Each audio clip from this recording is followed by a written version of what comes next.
As someone who identified as not just a leftist, but a socialist, often a Marxist, sometimes even an anarchist, I dabbled there for most of my life, probably until about maybe 5 or 6 years ago. I feel like I have some insight to offer the right, conservatives, people who don't understand why anyone would identify as a Marxist or a communist or support these policies, which are, a death wish for society. I have some explanations. I too think that communism is a dangerous regime, especially if you care about freedom. But the way that communism was always talked about by the right and by conservatives always made me laugh a bit. It made me think that conservatives and the right were a little bit silly, because, going around calling people communists felt like they didn't understand what they were talking about. They didn't know exactly what they were accusing us of. And I wasn't ashamed of it being a communist. I thought that that was a good thing. I thought that it meant that I was empathetic, that I cared about my fellow human being, that I didn't think that it was right for someone to be homeless, to live in poverty, to not have access to food, to healthcare, to the things that they needed to survive and live a dignified life in society. We saw this play out recently when Zoran Mamdani, a socialist, of course, won the Democratic mayoral primary in New York City. And many conservatives, right wingers, maybe middle of the road, maybe the heterodox types, erupted into hysteria because people in New York City were voting for a communist. So, I don't think this reaction is irrational. I think that we should fear communism. Again, it destroys countries, it destroys lives. It's never worked. And I know because I used to say this, it just hasn't been done right. But clearly, there's no right way to do communism. And that doesn't mean that I think that capitalism is a perfect system, but I do think that it's the only system that is workable if you value freedom, individuality, and if you want economies and societies to thrive as best they can. Nothing is perfect. Capitalism isn't perfect. Communism is much worse. But I can tell you that the right's interpretations of leftists often read as misinformed. And this is coming from someone who was a leftist because I was misinformed. So I guess I'm saying this can go both ways. These responses don't convince anyone away from their socialist views, that's for sure. And I think that they work to reinforce the view that the right is just as knee-jerky and as hyperbolic as we think the left is. So the running assumption from the right is that anyone who identifies as socialist has a death wish for the West. That, to be fair, is how it seems. That they're lazy, that they want free stuff at the expense of a freedom, that they want free stuff at the expense of freedom and a healthy, thriving economy, and that they're essentially evil people. So I can't speak for Mamdani specifically, but as someone who identified as a socialist for so many years, I can tell you that my motivations were never nefarious. Stupid, perhaps. Uninformed, for sure. Evil, no. I actually grew up working class, so I think that actually makes me a lot different than these modern young socialists in New York City who tend to be pretty elite. Pretty privileged people. So I did grow up actually working class in a union family. Our class status was politicized, though, from the time I was very young. So I was always made aware that my classmates had things that I didn't, and that they would have access to opportunities in life that I wouldn't be offered. And while class in places like Canada and America is much more fluid than it is in third world countries, it still does really have a tremendous impact on how you operate in life. And I think sometimes the middle and upper classes don't really realize that. So your expectations, your connections, your friends, the way you view money, your ability to build wealth and acquire property, your ability to save money and climb out of that paycheck to paycheck life is severely limited if you're working class. And because I felt like my middle and upper class friends and classmates when I was younger didn't understand, it made me feel bitter towards them and resentful. So I think that is something that conservatives and the right often accuse socialists of. You know, they're bitter, they're resentful, but sometimes there's good reason for that. Not always. In many ways, I really wish that I hadn't been given this message when I was young, because in retrospect, I feel like I was set up for failure in a lot of ways. And I was, I believed I would never own anything and I would never have access to a life of financial security. I would never own a home. I'd never own property. So what was the point of even thinking about changing my life if that wasn't even something that was attainable for me? What was the point of thinking about things like credit scores and investments and saving money when it would never really get me anywhere of note? Because I didn't come from a wealthy family. I didn't come from a family that owned property. There was nothing to be passed on to me, nothing to be inherited. I felt like I was destined to be on the poor end of the spectrum for my whole life. And the truth is that limitations of class are very real for most people, despite the fact that in the West, we do have the freedom to escape, thanks to capitalism, actually. And I want to say that working hard is really important. And maybe working hard isn't going to get you a yacht. But one of the really great things about America, for example, is that, sometimes it does, actually. It is possible for people with nothing to become great success stories. And we hear about these stories pretty often. But because my family was a Marxist family, I didn't hear these stories. And so I came to believe that class was a permanent burden placed on me by the bourgeoisie, and that the only way to upend this system was by upending this system. So replacing the capitalist system with a socialist one, maybe that entailed a revolution. Maybe that revolution wouldn't be very pleasant, means to an end, etc., etc. My interest in socialism, for me anyway, wasn't just selfish, though. I didn't think that free public transit or universal health care or universal daycare or high taxes for those in the upper classes were good because that would, help me out specifically and allow me to live a life of laziness. I've only really been to the hospital a few times in my life. I'm not really a drain on the system by any means. And I didn't have some grand plan of going on welfare for life. That's not what I wanted.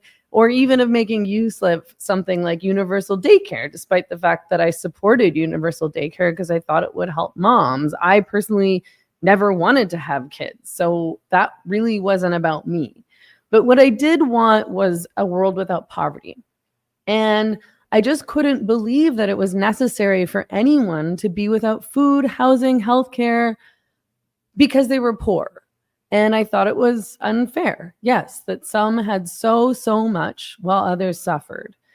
I believed that a socialist system would resolve this and would create some kind of happy, perfect utopia, and that anyone who didn't see this, who didn't support my politics, was just greedy and lacking in empathy. I thought they just didn't care about the poor, about the downtrodden. I thought that they just wanted to get theirs and, fuck everybody else. So over at the Free Press, Tyler Cohen recently published an article asking why socialism won't die. He asks, why are so many young people specifically turning towards socialism? The reason for young people's support for socialism these days is often attributed to their belief that they'll never be able to rise above, to buy a house, to feed a family, and live a comfortable life. And that's a really fair concern. It's become much, much, much harder to achieve these things than it was in the past for boomers, for example. But ironically, most of these young people are urban elites. They're Ivy League students with parents who have money to support them and will pass on their assets and investments and their property. So this explanation never really made much sense to me. What did make sense to me is that these young people are, like I was, deeply uninformed about the world around them and how communism has played out throughout history. And the other reality is that it's just not cool to be a capitalist. You're not going to be cool by admitting that you supported Trump or that you support less taxes or that you're against universal health care. You're going to get it by pretending as though you care a lot. And the solutions that you're offering convey that you care a lot. But the problem is that the solutions that you're offering don't actually get the results that you want, especially not for the working class. We see this in the way that the left talks about immigration, for example. No borders is like a really nice thing to say, but the people that are hurt in all this are the working class. They lose jobs. They lose access to financial security. And it's really nice to say that you support free buses, which is one of the issues that Mamdani ran on. But free buses means that public transit becomes really dangerous because it means that homeless people and crazy people and addicts will just live on the bus. And actually, as far as I'm aware, the buses are already free in New York. This was told to me by people who live in New York. So this is sort of all lip service. But it makes the bus more dangerous for the working class people who need to use it. But it's a really nice thing to say. It makes you feel good. It makes you look good. No one living in Vancouver, which is my hometown, is going to become popular. Vancouver is a very progressive city by suggesting that it's important to crack down on borders and on immigration, even though this helps working class citizens. It's just not a cool thing to say. So Cohen says that the surge in support for socialism is the result of American society becoming more negative. He says, we complain more, we whine more, we're more likely to dislike each other. And if we're more negative, that means that we're more negative about everything around us, including capitalism. He says, consider the kinds of socialist doctrine we see in the public sphere today. The core message is negative, and much of the hostility is directed towards billionaires. Mamdani says that billionaires shouldn't exist. But yeah, I mean, who likes billionaires? Like, what regular normal person is a fan of billionaires? They fly around on private jets telling us to buy EVs to save the planet. I will admit that I've always disliked rich people. So call it a prejudice, and maybe it is, but the desire to have a lot of money has never been a quality that I've particularly admired. I don't find it impressive to value money and wealth above all else. I find it kind of distasteful, actually. There's so many things in life that I value more than money. So naturally, I find it hard to relate to and respect people who put things like community, friends, health, family, happiness behind wealth. That's just not who I am as a person. And I think I'm right. I think there are things that are more important than money, although money helps a lot. So Cohen writes, it's more about tearing down the rich than raising up the poor. And yeah, I get that too. If you're broke, you're going to have a negative view towards those who are rich. But especially if you're told that they're rich at your expense or at the expense of the broke people, which is exactly what I was told pretty much from birth. So what I'm trying to convey in part is that this is nothing new. Communism has always been dehumanizing. When you divide people up into political categories, you stop seeing them as human beings. We've seen this happen time and time again in very dangerous ways.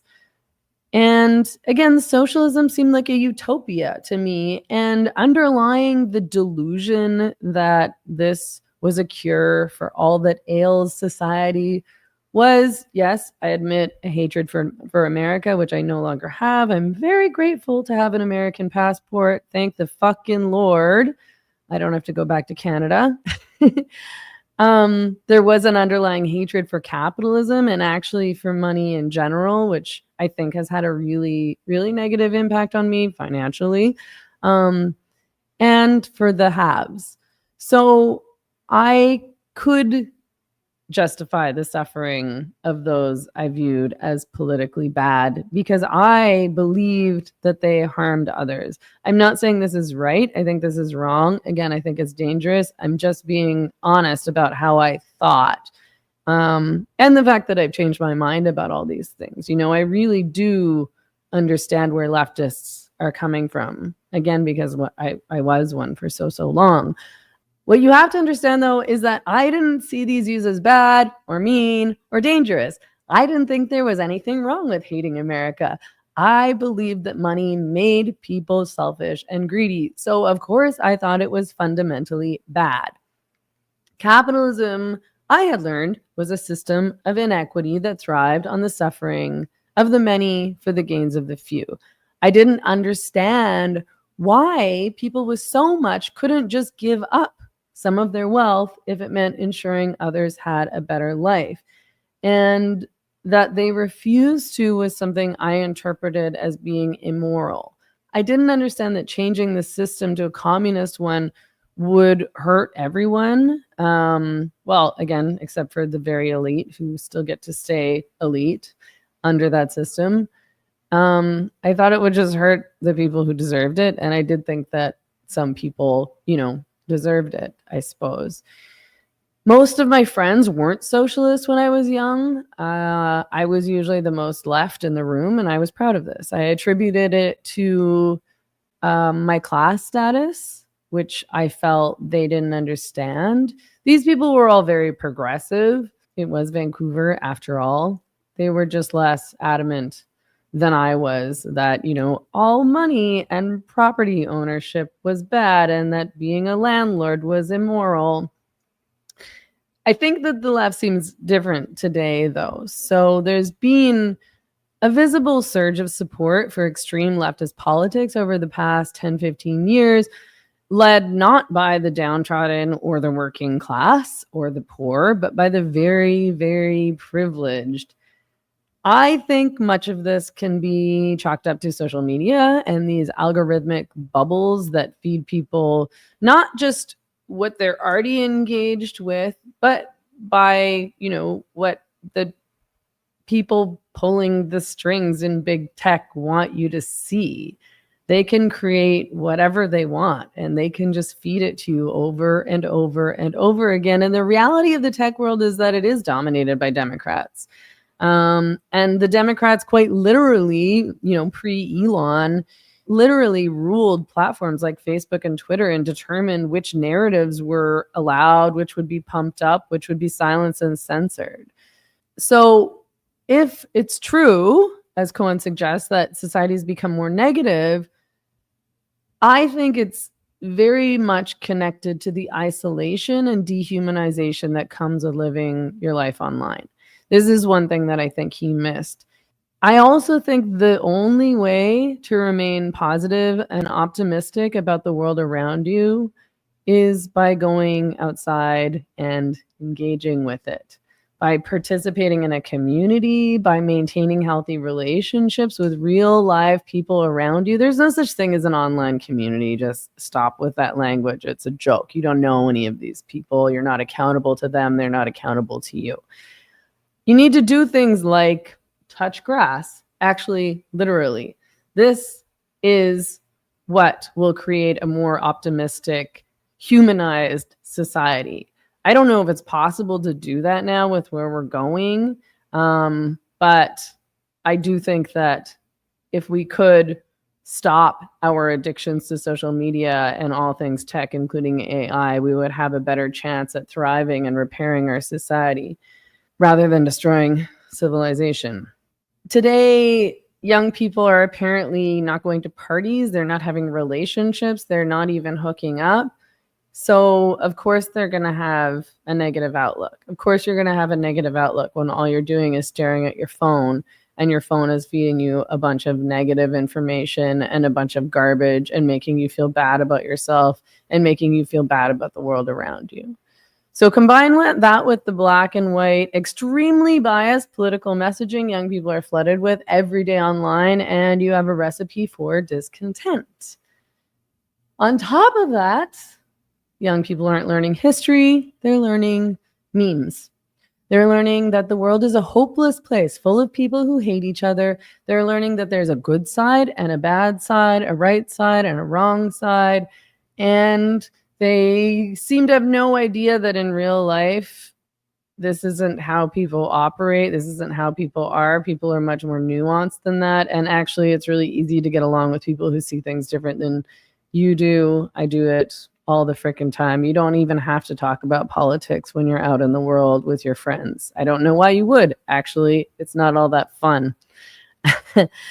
I didn't hate the world, though, when I was a socialist. I had hope for the world.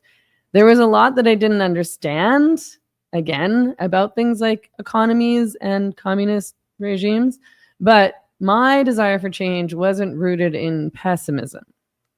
I believed that people were fundamentally good. I think I still believe that. But we're corrupted by things like money and capitalism and patriarchy. So I sought a return to small communities, which I somehow believed would be problem-free. They're not, although I think that it's much more natural and healthier for human beings to operate in small communities, as opposed to these huge, massive, sprawling cities full of people in numbers that are completely overwhelming in terms of what we evolved to be and how we evolved to operate. And, you know, I did pursue that path, and I think it made me happier. So I can admit that I was wrong about the economic system I thought would solve the world's problems. I also see a left today that's very different than me, both in terms of their class status as well as their deep pessimism about people and the world around them. Cohen, in his article, writes, once societies get caught in this trap of dark moods and views, it's hard for them to get out of the box. He offers hope, explaining that societies can escape this trap of back and forth nastiness, as they have done this in the past. But he fails to offer the solution that I see, which is, of course, if you know anything about me, a rather Luddite solution, which is that we really, really need to get offline, and we really, really need to get more out into life, touching, hugging, kissing, singing, dancing, spitting in each other's faces, like in a nice way, in an enthusiastic, joyful way, chatting, joking, making eye contact with one another. If we're truly invested in getting past this hate and away from the diluted politics of hate that come with it, we also need to be invested in rejecting lives lived online, whether that's through dating apps, TikTok, or AI. I also highly recommend reading paper books. It's a great way to get offline. It's a great way to learn about history. It's a great way to understand what has happened throughout history so that you avoid recommending, advocating for, and then repeating the same mistakes that have been tried and practiced and failed over the years. If you want to read more about my views about this, I wrote an article for Substack at www.meganmurphy.ca. And if you don't, touch grass.